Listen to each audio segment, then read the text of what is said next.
Hello प्यारे बच्चों, बेटा आपकी क्लास 9 एनसीईआरटी साइंस की बुक का जो 10वां चैप्टर है गुरुत्वाकर्षण ग्रेविटेशन, उसके फर्स्ट वीडियो में हमने गुरुत्वाकर्षण के बारे में सामान्य चर्चा की थी, जिसमें हमने देखा था कि जो चंद्रमा है ये पृथ्वी के चारों ओर परिक्रमा करता है ना, और जो ग्रह हैं प्लैनेट्स हैं वो सूर्य के चारों ओर परिक्रमा करते हैं।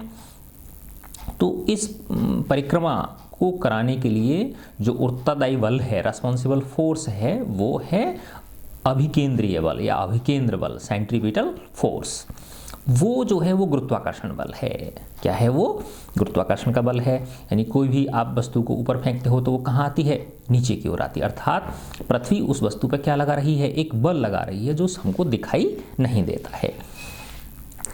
अब ये जो गुरुत्वाकर्षण का बल है ना, ये सार्वत्रिक है। सार्वत्रिक का मतलब यूनिवर्सल है। ये इस पृथ्वी की भी समस्त वस्तुओं पर लागू होता है और जो खगोलीय पिंड हैं, अंतरिक्ष के खगोलीय पिंड हैं, उन पर भी समान रूप से लागू होता है। इसीलिए इसको सार्वत्रिक नियम कहा जाता है ना, यूनिवर्सल लॉ ऑफ ग्रेविटेशन। अब इसमें क्या है कि ये जो बल है ये हर दो वस्तु के बीच लगता है ना। तो हमने देखा कि पृथ्वी तो खींचती है किसी वस्तु को, है ना। आपने गेंद ऊपर फेंकी, गेंद नीचे जाती है थोड़ी देर बाद में, है ना। तो क्या दो जो पृथ्वी पर वस्तुएं रखी हुई हैं, क्या उनके बीच नहीं लग रहा वो बल? यस, उनके बीच भी वो लग रहा है, लेकिन वो वस्तु तो चिपकती नहीं है आकर्षण की वजह से, वो तो जहां है वहीं रहती है ना। तो इसका कारण यह है कि पृथ्वी का द्रव्यमान, है ना, क्या है? बहुत बहुत ज़्यादा है ना। तो इसलिए जो आकर्षण बल है वो द्रव्यमान के समानुपाती है। तो अब हम इन्हीं चीज़ों को पढ़ेंगे इसमें कि वो गुरुत्वाकर्षण का जो बल है वो किन किन चीज़ों पर डिपेंड करता है, किन किन चीज़ों पर निर्भर करता है वो, ठीक है ना। तो पृथ्वी का बहुत ज़्यादा द्रव्यमान है, इसलिए वो अपनी ओर उसको क्या कर लेती है? आकर्षित कर लेती है। जबकि जो दो पिंड हैं या दो बच्चे हैं जो एक क्लास में बैठे हुए हैं, तो उनके बीच भी आकर्षण बल लग रहा है, लेकिन वो बच्चे आपस में क्यों नहीं आकर्षित हो रहे? क्योंकि उनके द्रव्यमान क्या हैं? कम हैं। अगर उनमें से एक बच्चा पृथ्वी के बराबर साइज का होता तो वो अवश्य उसको क्या कर लेता? दूसरे बच्चे को अपनी ओर आकर्षित कर लेता, है ना। तो यही चीज है इसमें गुरुत्वाकर्षण का सार्वत्रिक नियम। विश्व का प्रत्येक अन्य पिंड को एक बल से आकर्षित करता है जो दोनों पिंडों के द्रव्यमानों के गुणनफल के समानुपाती। समानुपाती का मतलब होता है कि वो चीज बढ़ रही है तो ये चीज बढ़ेगा, है ना। तो उन दोनों पिंडों के द्रव्यमान बढ़ेंगे तो उनका जो आकर्षण बल है उनके बीच में वो भी बढ़ेगा। तो उनके मल्टीप्लिकेशन के समानुपाती है, ठीक है। तो उनमें से अगर कोई एक चीज़ बढ़ जाएगी तो गुणा बढ़ जाएगा, नहीं बढ़ जाएगा? जैसे ऐसे समझो, आप 5 को 2 से गुणा करोगे तो 10 आ जाएगा, और 5 की जगह अगर 10,000 आ जाएगा, 10,000 को 2 से करोगे तो 20,000 आ जाएगा, ठीक है ना। तो एक संख्या के बढ़ने से भी क्या होता है? गुणनफल बढ़ जाता है, ठीक है ना। तथा उनके बीच की दूरी के वर्ग के व्युत्क्रमानुपाती, है ना। यानी डिस्टेंस जो है जितनी कम होगी उतना ही बल ज़्यादा होगा। तो व्युत्क्रमानुपाती मतलब होता है उल्टा, एक तरह से अगर एक चीज़ बढ़ रही है तो दूसरी चीज़ घटेगी, है ना। समानुपाती और व्युत्क्रमानुपाती। समानुपाती में क्या होता है? एक चीज़ बढ़ रही है तो दूसरी चीज़ भी बढ़ेगी। जैसे देखा हमने, अगर उन दोनों पिंडों का द्रव्यमान बढ़ रहा है तो आकर्षण बल बढ़ेगा, लेकिन अगर दूरी बढ़ेगी, अगर उनका सेपरेशन ज़्यादा हो जाएगा उन दोनों के बीच में, तो बल घट जाएगा, और वो नज़दीक आ जाएंगी, सेपरेशन कम हो गया उनके बीच, तो बल क्या हो जाएगा? बढ़ जाएगा, ठीक है ना। तो ये जो आकर्षण बल है ये दोनों पिंडों के द्रव्यमानों के गुणनफल के तो क्या होता है? समानुपाती होता है, और उनके बीच की जो दूरी है उसके वर्ग के व्युत्क्रमानुपाती होता है, उसके स्क्वायर के इनवर्सली प्रोपोर्शनल होता है। और ये जो बल है ये दोनों पिंडों को मिलाने वाली रेखा की दिशा में लगता है। यानी ऐसे नहीं कि भाई ये है और ये दूसरा पिंड है तो ऐसे यूँ घूम के लगे, नहीं, उनके बीच में क्या है? एक सरल रेखा जो होता है, सीधी रेखा, मिलाने वाली रेखा, उसके अनुदेश ये कार्य करता है ना। तो इसके लिए ये एक सूत्र है, F = कैपिटल G m/d², ठीक है ना। अब देखो ये F क्या है? इन दोनों पिंडों के बीच लगने वाला आकर्षण बल है ना। G क्या है? सार्वत्रिक गुरुत्व नियतांक है, कांस्टेंट है ये, है ना। अपन आगे देखेंगे इसकी एक वैल्यू होती है। कैपिटल M क्या है? पृथ्वी का द्रव्यमान है, और स्मॉल m क्या है? किसी अन्य वस्तु का द्रव्यमान है। ऐसे भी हो सकता है ये m किसी एक वस्तु का द्रव्यमान है, छोटा m किसी दूसरी वस्तु का द्रव्यमान है, ठीक है ना। बटे d², d क्या है? उन दोनों के बीच की दूरी, तो या केंद्रों के बीच की उनकी दूरी मान लेते हैं हम, ठीक है ना। तो इसके बाद में मान लीजिए m, अब देखो यहाँ पर ये कह रहे हैं मान लीजिए m तथा m द्रव्यमान के दो पिंड हैं ये, है ना। तो पृथ्वी ना लेके हम इसको दो पिंड मान रहे हैं, दो बॉडी मान रहे हैं। a तथा b एक दूसरे से d दूरी पर स्थित हैं ये। मान लीजिए दोनों पिंडों के बीच आकर्षण बल F है। गुरुत्वाकर्षण के सार्वत्रिक नियम के अनुसार दोनों पिंडों के बीच लगने वाला बल उनके द्रव्यमानों के गुणनफल के समानुपाती होता है। तो हमने दो चीज़ देखी थी ना कि जो आकर्षण बल है वो उनके द्रव्यमानों के गुणनफल के तो क्या होता है, समानुपाती होता है, और उनके बीच की दूरी के वर्ग के व्युत्क्रमानुपाती होता है। तो F है ना प्रोपोर्शनल, देखो ये छूट रहा है इसके अंदर आपकी बुक में, है ना, प्रोपोर्शनल का ऐसे साइन होता है ये चिन्ह, ठीक है ना। तो F proportional m into m हो गया, तथा दोनों पिंडों के बीच लगने वाला जो बल है उनके बीच की दूरी के वर्ग के क्या होता है, ये व्युत्क्रमानुपाती होता है, इनवर्सली प्रोपोर्शनल होता है। तो इसको हम यूँ लिख सकते हैं F, देखो ये भी छूट रहा है आपकी बुक में, F प्रोपोर्शनल टू 1/d²। ये समीकरण 10.2 हो गया, इक्वेशन क्या हो गई ये 10.2 हो गई। अब F इन दोनों को कंबाइन कर देंगे हम। पहला तो क्या था हमारा F प्रोपोर्शनल टू m और m, दूसरा ये था। अब इन दोनों को जब हम कंबाइन कर देंगे तो ये क्या बन जाएगा, F proportional to capital M small m बटे d²। और जब प्रोपोर्शनल के साइन को हटाते हैं, हम चिन्ह को हटाते हैं, तो एक हमें नियतांक लगाना पड़ता है, और वो नियतांक हमने माना g, है ना। तो F इक्वल टू क्या हो गया, g m/d², ठीक है ना।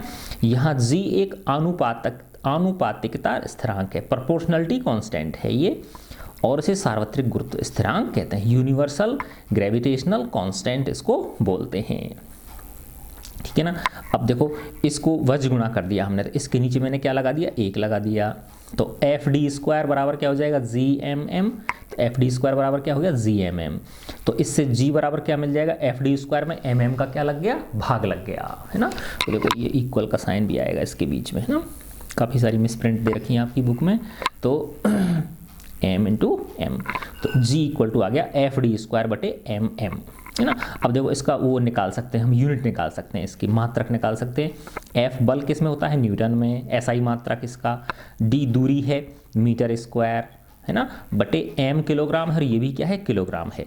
तो ये हो गया देखो न्यूटन मीटर² बटे किलोग्राम स्क्वायर, ठीक है ना। तो ये क्या हो गया, इसका मात्रक हो गया। या इसको यूँ भी लिख सकते हैं, kg की पावर जो 2 है ये ऊपर जाके क्या हो जाती है, kg की पावर -2 हो जाती है। तो या इसको हम यूँ लिख सकते हैं, न्यूटन मीटर² kg की पावर -2, ठीक है ना। तो समीकरण 10.5 में बल, दूरी तथा द्रव्यमान के मात्रक रखने पर हमें g के SI मात्रक प्राप्त होते हैं, जो क्या मिलता है, न्यूटन मीटर² किलोग्राम पर किलोग्राम स्क्वायर, ठीक है। एक साइंटिस्ट थे हेनरी कैवेंडिश ने एक सुग्राही तुला, एक बहुत ही जो है ना वैसी बैलेंस काम में ली उन्होंने, बहुत ही प्रिसाइज बैलेंस काम में ली, को उपयोग करके g का मान ज्ञात किया, और g का मान इतना आता है। देखो ये वैल्यू हमें याद रखनी पड़ेगी, 6.673 × 10⁻⁻11 न्यूटन मीटर² पर किलोग्राम स्क्वायर। देखो मैं पर बोल रहा हूँ ना, क्योंकि ये किलोग्राम की पावर क्या है, -2 है। हम जानते हैं कि किन्हीं भी दो वस्तुओं के बीच आकर्षण बल विद्यमान होता है। आप अपने तथा अपने समीप बैठे मित्र के बीच लगने वाले इस बल के मान का कैलकुलेशन कीजिए, है ना। निष्कर्ष निकालिए कि आप इस बल का अनुभव क्यों नहीं करते, ठीक है ना। देखो अब मैं आपको मोटी मोटी कैलकुलेशन करके दिखाता हूँ कि आपके बीच, है ना, और आपके फ्रेंड के बीच बल क्यों नहीं आप महसूस कर पा रहे हैं, ठीक है ना। देखो मैं एक छोटी सी कैलकुलेशन करके दिखाता हूँ आपको। देखो यहाँ पे आप हैं ये, है ना, और यहाँ पे आपका फ्रेंड है, ठीक है। आपका द्रव्यमान है 40 kg, ठीक है ना, और आपके फ्रेंड का द्रव्यमान है माना 50 kg, ठीक है। थोड़ा सा मोटा मान लेते हैं इसको, ये है ना, ओके। अब देखो ये m हो गया, है ना, और ये m1 मान लेता हूँ, इसको मैं m2 मान लेता हूँ, और आपके फ्रेंड के बीच की जो दूरी है वो माना 1 मीटर है। कितनी है, 1 मीटर है ये दूरी, ठीक है ना। तो हमने अभी देखा था कि F इक्वल टू क्या होता है, m/d²। तो m1 m2 मान लूँ मैं इसको, तो gm1m2/d²। ठीक है, अब मैं इसकी वैल्यू रख देता हूँ। देखो g का मान अभी देखा था हमने 6.673 इंटू 10⁻⁻11। m1 कितना है 40 kg है, m2 कितना है 50 kg है, अपॉन d कितनी है 1 का स्क्वायर, है ना। अब देखो मैं इसको अप्रॉक्सीमेट करूँगा, है ना, अप्रॉक्सीमेट करूँगा इसको, तो 6.67 को मैं 10 मान लेता हूँ, है ना, लगभग 10 मान लिया मैंने। तो 10 इंटू 10⁻⁻1 और 4 पंजे 20 और इसके आगे 2 0 और लगा दी मैंने, ठीक है ना, 2000 हो गया ये, बटे 1 का वर्ग आएगा 1 ही आएगा, है ना। तो देखो ये हो गया 2 गुणा 10⁻³ और 10⁻1 क्या होगा 10⁻4 और 10⁻11 बटे 1।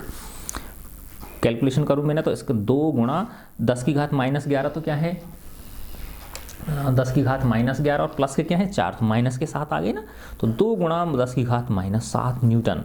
इसका मतलब क्या हुआ बच्चों, देखो क्या 2/1 के आगे 7 0 लगाऊंगा मैं, 3 4 5 6 7, है ना। तो यानी 2 न्यूटन के 1 इकाई दहाई सैकड़ा हज़ार 10,000 लाख 10 लाख करोड़ 1 करोड़वां हिस्सा 2 न्यूटन बल का 1 करोड़वां हिस्सा 1 करोड़वां भाग आप दोनों के बीच लगेगा। आप जो दोनों फ्रेंड्स हैं उनके बीच इतना बल लगेगा, है ना। अब मैं बताता हूँ आपको कि 1 न्यूटन बल कितना होता है ना। देखो बहुत कि माना ये धरती है, ये क्या है ज़मीन है, ठीक है ना बेटा। अब यहाँ पे माना एक 100 ग्राम का एक वो रखा हुआ है, बांट रखा हुआ है ना। बांट समझते हो आप लोग, जो दुकान पे होते हैं, ठीक है ना। कितना है इसका द्रव्यमान 100 ग्राम है, ठीक है ना। तो 100 ग्राम को जब मैं किलोग्राम में बदलूंगा तो 1000 से भाग दे दूंगा, तो ये क्या आ गया 0.1 kg आ गया, किलोग्राम आ गया, ठीक है ना, 0.1 किलोग्राम आ गया ये। अब इस 0.1 किलोग्राम के द्रव्यमान को इस धरती पर से जस्ट उठाने के लिए, यानी 100 ग्राम के एक बांट को, या कोई पत्थर है ऐसे समझ लो आप, 100 ग्राम के पत्थर को धरती से ऊपर जस्ट ऊपर उठाने के लिए जितना बल आपको लगाना पड़ेगा, वो बल जो होगा वो क्या होगा 1 न्यूटन होगा। कितना होगा वो 1 न्यूटन होगा, है ना। क्यों होगा, देखो ये कैसे निकाला मैंने बल, है ना, कि पृथ्वी इसको किस भार से खींच रही है mg से खींच रही है ना। और g में अगर मोटा मोटा 10 मान लेता हूँ, इसको 10 मीटर पर सेकंड स्क्वायर मान लेता हूँ, तो इसका जो भार है mg वो कितना हो गया 0.1 इंटू 10, तो आ गया 1 न्यूटन आ गया, ठीक है ना। तो वस्तु का भार यही तो होता है, पृथ्वी जिस बल से किसी वस्तु को अपनी ओर आकर्षित करती है वही उसका भार होता है ना। तो एक तरह से इस 100 ग्राम के पत्थर का या बांट का जो भार है वो क्या है 1 न्यूटन है, ठीक है ना। या इसको मुझे जस्ट ऊपर उठाना है तो मुझे 1 न्यूटन का बल लगाना पड़ेगा। अब देखो 100 ग्राम के पत्थर को ऊपर उठाने में कितना सा बल लगाना पड़ेगा, थोड़े से बल की जरूरत पड़ेगी ना आपको, बिल्कुल हल्का सा, समझे ना बात, बहुत थोड़ा सा बल चाहिएगा, ठीक है ना। अब ये देखो आप कि ये क्या था, आपका आप 40 किलोग्राम के थे, आपका फ्रेंड 50 किलोग्राम का था, उन दोनों 1 मीटर की दूरी पे खड़े हुए थे आप, या बैठे हुए थे, तो आप दोनों के बीच में 2 न्यूटन का 1 करोड़वां हिस्सा लग रहा है। तो सोचो कितना होगा, वो बहुत कम मात्रा में होगा। तो इसीलिए, है ना, क्योंकि 1 न्यूटन भी अपने आप में क्या है, एक बहुत छोटा बल है ना। यानी एक 100 ग्राम के पत्थर को धरती पर से जस्ट ऊपर उठाने के लिए, है ना, जितने बल की आपको आवश्यकता है वो 1 न्यूटन है। और 2 न्यूटन का कितना, 2 न्यूटन का मतलब हो गया 200 ग्राम मान लो। 200 ग्राम के पत्थर को जस्ट ऊपर उठाने के लिए जितना बल चाहिए उसका 1 करोड़वां भाग कर दो आप, 1 करोड़ हिस्सा कर दो उसके, तो कितना होगा, वो बहुत बारीक बल होगा। तो इसीलिए आप और आपके फ्रेंड के बीच लगने वाले बल को आप दोनों ही महसूस नहीं कर पाते हैं, ठीक है ना। लेकिन क्या है, पृथ्वी का द्रव्यमान बहुत ज़्यादा है। क्या है, पृथ्वी का द्रव्यमान बहुत ज़्यादा, इसलिए पृथ्वी के द्रव्यमान की वजह से ऊपर की वैल्यू जो है ये, है ना, gmm, तो यहाँ जो m है, ये वाला m, ये एक बहुत बड़ी वैल्यू आ जाती है। तो इसलिए बल का मान क्या निकलता है, बहुत ज़्यादा निकलता है और वो हमें महसूस होने लग जाता है। ठीक है ना। तो इसी तरह से इसकी ये व्याख्या की गई है। तो इसने कहा कि भाई आप अपने और अपने फ्रेंड के बीच में निकाल के दिखाओ। तो देखो हमने देख लिया ना निकाल के कि ऐसे हम निकाल सकते हैं। फिर आगे है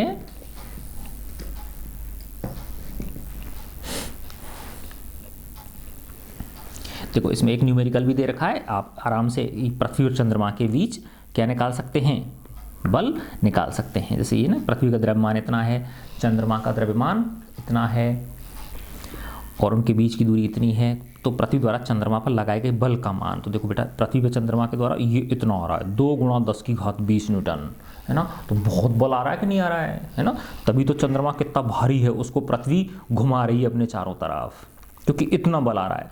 2 के आगे 20 जीरो लगा दो, इतने न्यूटन के बल निकल के आ रहा है। ठीक है ना। अच्छा, अब हम इस आगे पढ़ते हैं। गुरुत्वाकर्षण के सार्वत्रिक नियम का महत्व, इसकी क्या इंपॉर्टेंस है। जो यूनिवर्सल लॉ ऑफ ग्रेविटेशन है, इसकी इंपॉर्टेंस क्या है, इसमें ये बताएं। गुरुत्वाकर्षण का सार्वत्रिक नियम अनेक ऐसी परिघटनाओं, जो फिनोमिनन हैं, की सफलतापूर्वक व्याख्या करता है जो असंबद्ध मानी जाती थी, जिनको पहले लोग कहते थे कि आपस में रिलेटेड नहीं हैं, लेकिन उनकी भी इस रूल ने क्या कर दी, एक बहुत अच्छी तरह से इसको डिफाइन कर दिया, इसकी एक्सप्लेनेशन दे दी। पहला, हमें पृथ्वी से बांधे रखने वाला बल, है ना, क्योंकि पृथ्वी पे हम बंधे हुए हैं। ठीक है ना। तभी तो देखो पृथ्वी घूम रही है, कितनी वेग से घूम रही है, पता है आप लोगों को, है ना। पृथ्वी की दो गतियां होती हैं। एक तो होती है खुद की अक्ष पर ही घूमती है ये, है ना, और दूसरी क्या है, ये सूर्य के चारों तरफ चक्कर लगाती है। ठीक है ना। तो देखो खुद की अक्ष पे पता है आपको, 1 सेकंड में ये लगभग 500 मीटर खिसक जाती है ना। अगर आप अभी यहाँ बैठे हो और 1 सेकंड बाद आप कहाँ पहुँच जाओगे, 500 मीटर दूर पहुँच जाओगे, है ना। तो ये तो इसकी क्या हो गई, रोटेशनल स्पीड हो गई, खुद की अक्ष पर घूमने की। और जो ये इसके चारों तरफ जो घूम रही है सूर्य के, ये तो बहुत ज़्यादा है। ये है 1 सेकंड में 30 किलोमीटर।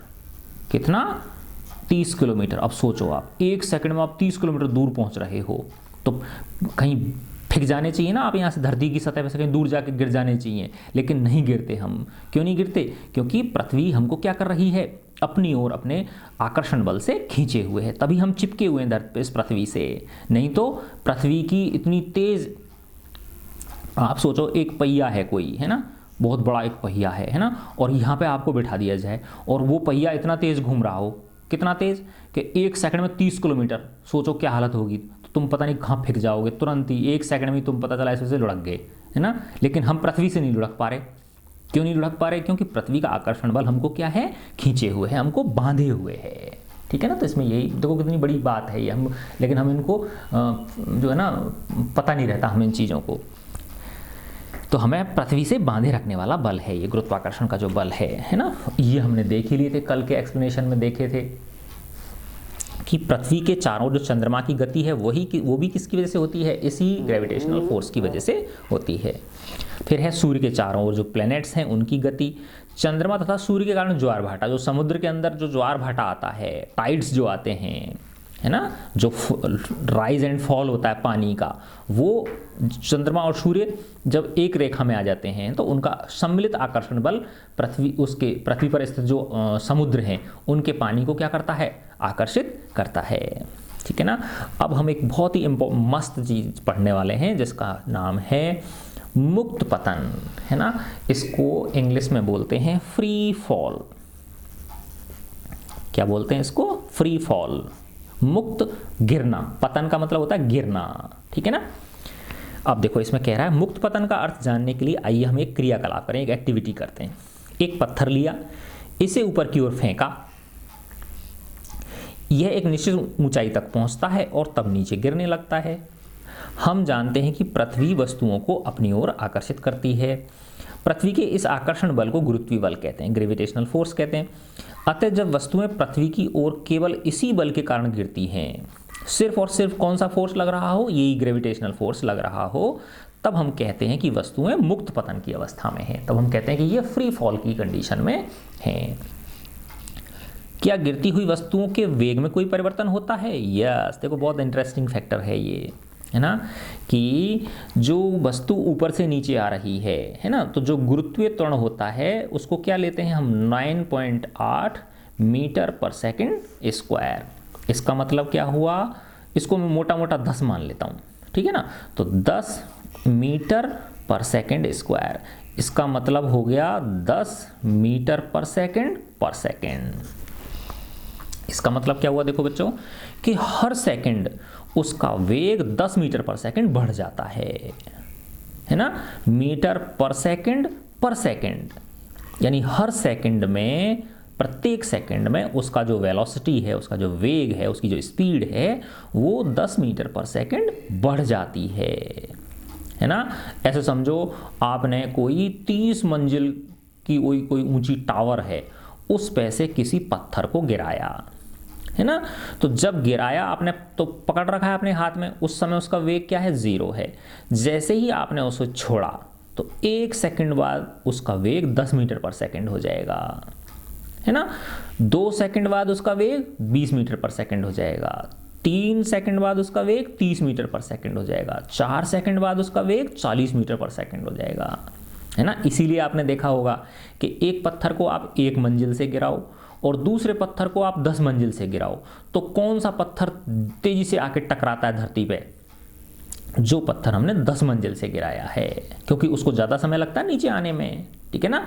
तो ये क्या है, फिक्स है इसकी वैल्यू गुरुत्वीय त्वरण की, है ना, क्योंकि जब वस्तु मुक्त पतन की अवस्था में होती है, जब वो फ्री फॉल हो रही होती है, तो उस पर सिर्फ और सिर्फ एक बल कार्य करता है, और वो होता है पृथ्वी का गुरुत्वाकर्षण बल, ठीक है ना। इसी चीज को हम बोलते हैं मुक्त पतन, फ्री फॉल बोलते हैं, है ना। तो ये कह रहा है, क्या गिरती हुई वस्तुओं के वेग में कोई परिवर्तन होता है? यस, होता है। उनका वेग प्रति सेकंड g के बराबर वेग से क्या होता है, परिवर्तित होता है। g के बराबर जो मान है उससे परिवर्तित वो होता है। गिरते समय वस्तुओं की गति की दिशा में कोई परिवर्तन नहीं होता। भाई जब गिर रही है तो नीचे की तरफ ही आ रही है, सीधी सी वो, ठीक है ना। लेकिन पृथ्वी के आकर्षण के कारण वेग के परिमाण में परिवर्तन होता है। वेग की जो वैल्यू है, मैग्नीट्यूड जो है, वो उसका चेंज होता है। वेग में कोई भी परिवर्तन त्वरण को उत्पन्न करता है। जब वेग में चेंज हो रहा है तो त्वरण आ गया, है ना। त्वरण क्या होता है, वेग में परिवर्तन की दर। अगर समय के साथ किसी वस्तु का वेग बढ़ रहा है या घट रहा है ना। अब देखो जैसे नीचे से ऊपर फेंको गया तो उसका वेग घटता जाएगा, है ना। और जब वो बिल्कुल ऊपर पहुंच जाएगी तो वेग क्या हो जाएगा, उसका 0 हो जाएगा, फिर वापस नीचे आना शुरू कर देगी वो, ठीक है ना। तो वेग में कोई भी परिवर्तन त्वरण को उत्पन्न करता है।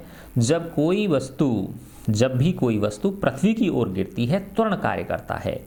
यह त्वरण पृथ्वी के गुरुत्वीय बल के कारण है। ये किसकी वजह से है, जो पृथ्वी का, अर्थ का जो ग्रेविटेशनल फोर्स है उसकी वजह से है ये। इसलिए इस त्वरण को पृथ्वी के गुरुत्वीय बल के कारण त्वरण या गुरुत्वीय त्वरण कहते हैं। ग्रेविटेशनल एक्सेलरेशन इसको हम बोलते हैं। इसे स्मॉल g से निर्दिष्ट करते हैं, रिप्रेजेंट करते हैं। g के मात्रक वही हैं जो त्वरण के हैं, जो एक्सेलरेशन के सामान्य त्वरण होता है जो, तो उसके क्या होते हैं, मीटर प्रति सेकंड स्क्वायर या मीटर सेकंड की पावर -2, ठीक है। गति के दूसरे नियम से हमें ज्ञात है कि बल द्रव्यमान तथा त्वरण का गुणनफल होता है, यानी F इक्वल टू क्या होता है, m इंटू a। बल बराबर क्या होता है, द्रव्यमान गुणा त्वरण। मान लीजिए क्रियाकलाप 10.2 में, ये जो अपन ने ऊपर अभी एक्टिविटी देखी थी, पत्थर का द्रव्यमान m है। हम पहले ही जानते हैं कि मुक्त रूप से गिरती वस्तुओं में गुरुत्वीय बल के कारण त्वरण लगता है, और इसे g से निर्दिष्ट करते हैं। किससे हम रिप्रेजेंट करते हैं, g से रिप्रेजेंट करते हैं इसको। इसलिए गुरुत्वीय बल का परिमाण जो होगा F, वो द्रव्यमान तथा गुरुत्वीय त्वरण के गुणनफल के बराबर होगा। F इक्वल टू mg होगा। तो देखो एक तरफ तो आ गया F इक्वल टू, अपन ने पहले देखा था gm/d², और दूसरा F बराबर क्या आ गया, mg। तो इन दोनों को हमने क्या कर दिया, बराबर कर दिया। तो इससे देखो स्मॉल m से स्मॉल m कट गया, है ना। तो स्मॉल g बराबर क्या आ गया, gm/d²। ये सूत्र निकल के आ जाता है ना। अब ये देखो सारी वैल्यूज़ हमको पता है, जब इनके मान रख देंगे तो हमें g की वैल्यू कैलकुलेट हो जाती है। और वो कितनी आती है, g देखो वो 6.67 10⁻11 था। m क्या है, पृथ्वी का द्रव्यमान है, ये भी हमको पता है।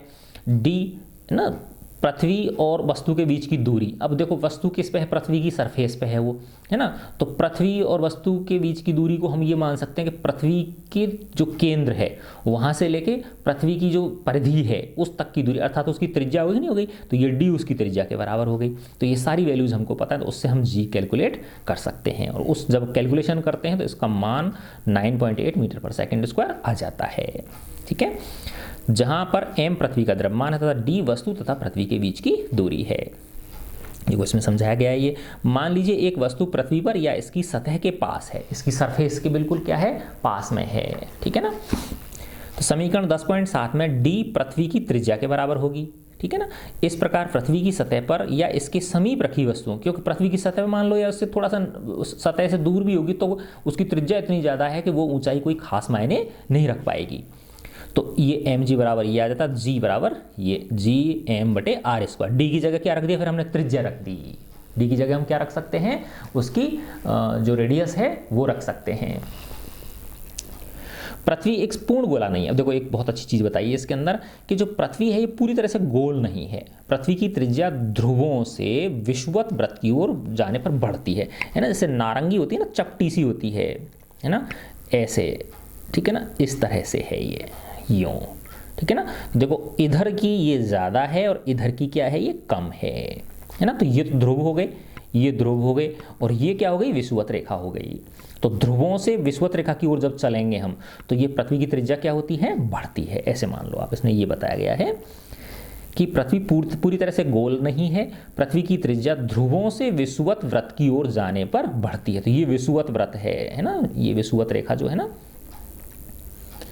इसीलिए g का मान ध्रुवों पर है ना, क्योंकि देखो नीचे की तरफ जा रहे हैं तो ये r बढ़ जाएगा ना, r का वैल्यू क्या हो जाएगी, त्रिज्या बढ़ेगी, तो भाग देने वाली चीज़ बढ़ेगी तो ये वाली चीज़ घटेगी, है ना। तो यही कहना चाह रहा है, इसलिए g का मान ध्रुवों पर जो है वो विषुवत वृत्त की अपेक्षा क्या होता है, अधिक होता है। तो ये जो पोल्स हैं, पोल्स पे त्रिज्या क्या है, कम है, तो पोल्स पे जब नीचे वाली भाग देने वाली संख्या कम होगी तो इसका मान क्या आएगा, ज़्यादा आएगा, है ना। और जो विषुवत वृत्त है, विषुवत रेखा जो है, इस पे क्या है, त्रिज्या का मान ज़्यादा है, तो जब भाग देने वाली चीज़ ज़्यादा होगी तो इसकी वैल्यू क्या हो जाएगी, कम हो जाएगी, है ना। तो यही कहना चाह रहे हैं ये कि पृथ्वी की त्रिज्या ध्रुवों से विषुवत वृत्त की ओर जाने पर बढ़ती है, इसलिए g का मान ध्रुवों पर विषुवत वृत्त की अपेक्षा अधिक होता है। अधिकांश गणनाओं के लिए पृथ्वी की सतह पर, लेकिन कैलकुलेशंस के लिए हम, है ना, पृथ्वी की जो सरफेस है या इसके आसपास, है ना, g के मान को लगभग कांस्टेंट मान सकते हैं, स्थिर मान सकते हैं हम। लेकिन पृथ्वी से दूर की वस्तुओं के लिए पृथ्वी के गुरुत्वीय बल के कारण त्वरण समीकरण 10.7 से ही ज्ञात, और लेकिन अगर दूर है तो फिर हम इस वाले फॉर्मूले से निकालेंगे 10.7 जो था उससे। ठीक है ना, अब देखो इसमें ये वैल्यू निकाल के दिखाई है कि गुरुत्वीय त्वरण g के मान का परिकलन, कैलकुलेशन। तो वही चीज़ है, देखो इसमें ये सार्वत्रिक नियतांक है, ये पृथ्वी का द्रव्यमान है, ये पृथ्वी की त्रिज्या है। तो इस सब की वैल्यू जब रख दोगे, देखो इसमें दिखाया गया है गुरुत्वीय त्वरण g का मान कैलकुलेट करने के लिए हमें समीकरण 10.9 में g m तथा r के मान रखने होंगे। ये सार्वत्रिक गुरुत्व नियतांक, यूनिवर्सल ग्रेविटेशनल कांस्टेंट, g की वैल्यू 6.67 थी तो उसको 6.7 मान लिया, है ना, 10⁻11 न्यूटन मीटर स्क्वायर पर किलोग्राम स्क्वायर। m पृथ्वी की द्रव्यमान जो है 6 × 10⁻24 किलोग्राम होता है, और पृथ्वी की त्रिज्या 6400 किलोमीटर होती है ना, तो इसको मीटर में बदला तो इतना आ जाएगा 6.4 × 10⁻6 मीटर्स आ गया। तो जब इसका इसमें रखोगे आप g m m, देखो यहाँ फिर ये भूल गया है ना, स्मॉल g, तो ये हो गया 6.67 × 10⁻11। m कितना था पृथ्वी का द्रव्यमान, 6 × 10⁻24 बटे r स्क्वायर, r कितनी है 6.4 × 10⁻6, और इसका क्या करेंगे हम, स्क्वायर। जब इसको सरल करेंगे तो इतना आ जाता है 9.8 मीटर पर सेकेंड स्क्वायर, ये वैल्यू आ जाती है।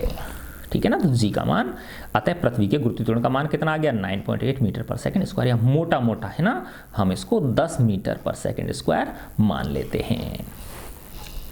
ठीक है,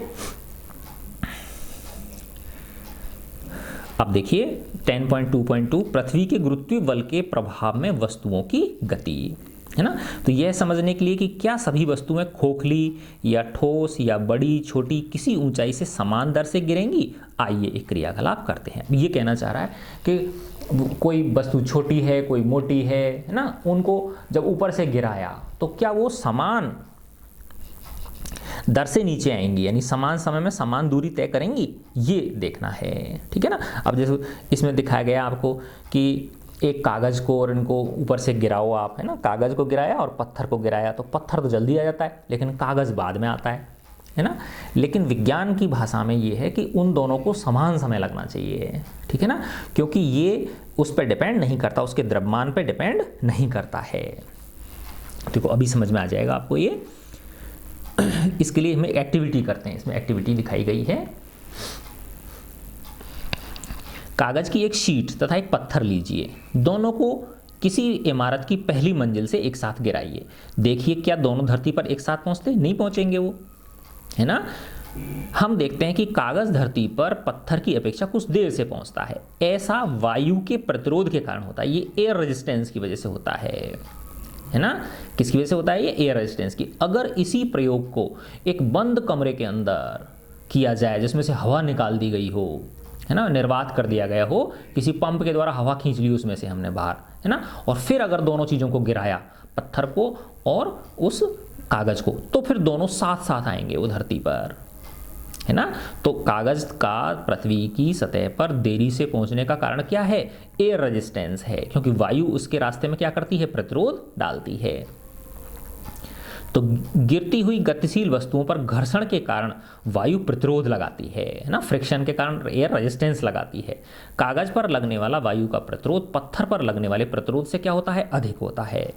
इस प्रयोग को यदि हम कांच के जार में करें, इसी एक्सपेरिमेंट को अगर हम कांच के जार के अंदर अगर हम करें जिसमें से हवा निकाल दी गई है, तो कागज तथा पत्थर एक ही दर से नीचे गिरेंगे, यानी बिल्कुल साथ साथ नीचे आएंगे। ठीक है ना। हम जानते हैं कि मुक्त पतन में वस्तु का त्वरण जो है, मुक्त पतन में वस्तु त्वरण का अनुभव करती है। 10.9 जो इक्वेशन थी G = gm/r² से वस्तु द्वारा अनुभव किए जाने वाला यह त्वरण इसके द्रव्यमान पर निर्भर नहीं करता। देखो इसमें वस्तु का द्रव्यमान कहीं नहीं आ रहा ना, देखो ये वाला G = gm/r², है ना। ये m किसका है? पृथ्वी का द्रव्यमान है, ये पृथ्वी की त्रिज्या, ये नियतांक है। इसमें जो स्मॉल m है, वस्तु का द्रव्यमान कहीं नहीं आ रहा। ठीक है ना। तो इसका मतलब ये जो त्वरण है, जिस त्वरण से वस्तु जो है वो पृथ्वी की ओर खिंचती है, वो उस खुद के द्रव्यमान पर निर्भर नहीं करता है, यही कहना चाह रहे हैं ये। तो समीकरण 10.9 से वस्तु द्वारा अनुभव किए जाने वाला यह त्वरण, है ना, वस्तु द्वारा जो एक्सपीरियंस किया जा रहा है, ये जो एक्सेलरेशन है, उस वस्तु के खुद के द्रव्यमान पर निर्भर नहीं करता। इसका अर्थ यह हुआ कि सभी वस्तुएं खोखली हों, चाहे ठोस हो, चाहे बड़ी हो, चाहे छोटी हो, एक ही दर से नीचे गिरनी चाहिए। एक ही दर से मतलब एक समान समय में समान दूरी उनको तय करनी चाहिए। एक कहानी के अनुसार इस विचार की पुष्टि करने के लिए एक गैलीलियो साइंटिस्ट थे बेटा, है ना, उन्होंने इटली में पीसा की झुकी हुई मीनार से विभिन्न वस्तुओं को गिराया, है ना। अब विभिन्न वस्तुओं को गिराने का क्या मतलब है कि उसने सेम आकार की वस्तुओं को गिराया और उनके वो मास अलग अलग थे, द्रव्यमान अलग थे, है ना। जैसे ऐसे समझो बिल्कुल सेम आकार की गोलियां ले ली उन्होंने, है ना, 3 गोली ली, एक ली लकड़ी की, है ना, एक किसकी ली? लकड़ी की ली, ठीक है ना, एक मिट्टी की ली और एक लोहे की ली। तो देखो लकड़ी की बहुत हल्की होगी, है ना, लोहे और मिट्टी की थोड़ी उससे भारी होगी, और लोहे की क्या होगी? और भी भारी होगी, है ना।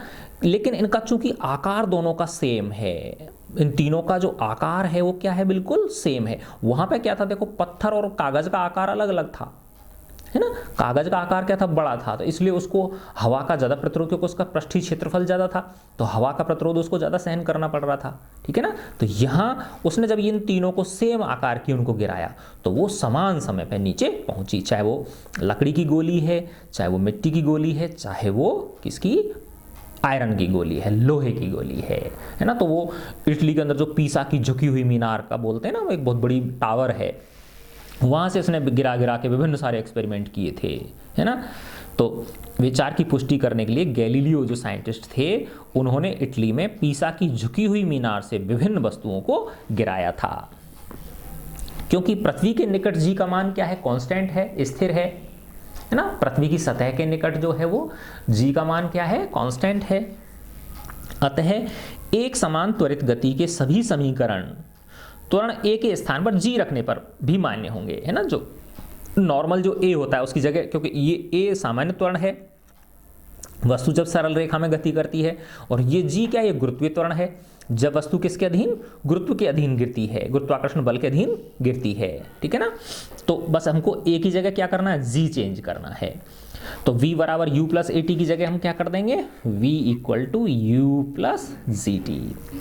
s बराबर ut plus half at square की जगह क्या कर देंगे, s बराबर ut plus half g t square कर देंगे इसको। और तीसरा जो है ये v square equal to u square plus 2as की जगह हम क्या कर देंगे, v square equal to u square plus 2g's। बस हमने a की जगह g रिप्लेस कर देंगे। यहाँ u v क्रम से प्रारंभिक और अंतिम वेग हैं, इनिशियल और फाइनल वेलोसिटी हैं। s वस्तु द्वारा t समय में चली गई दूरी है। इन समीकरणों का उपयोग करते समय यदि त्वरण a वेग की दिशा में अर्थात गति की दिशा में लग रहा हो तो इसको धनात्मक लेंगे, है ना। अगर त्वरण क्या है, वस्तु की गति की दिशा में है तो उसको पॉजिटिव लेंगे, और अगर त्वरण वस्तु की दिशा के विपरीत है तो इसको हम नेगेटिव लेंगे, है ना। त्वरण a को ऋणात्मक लेंगे जब यह गति की दिशा के क्या है, विपरीत है। ठीक है बच्चों, तो मैं आशा कर रहा हूँ आपको ये मज़े आ रहे होंगे इस चैप्टर को पढ़ने में, है ना। आपको अच्छा लग रहा है तो आप अपने फ्रेंड्स के साथ भी इन चीज़ों को शेयर कर सकते हैं। ठीक है बच्चों, गॉड ब्लेस यू ऑल।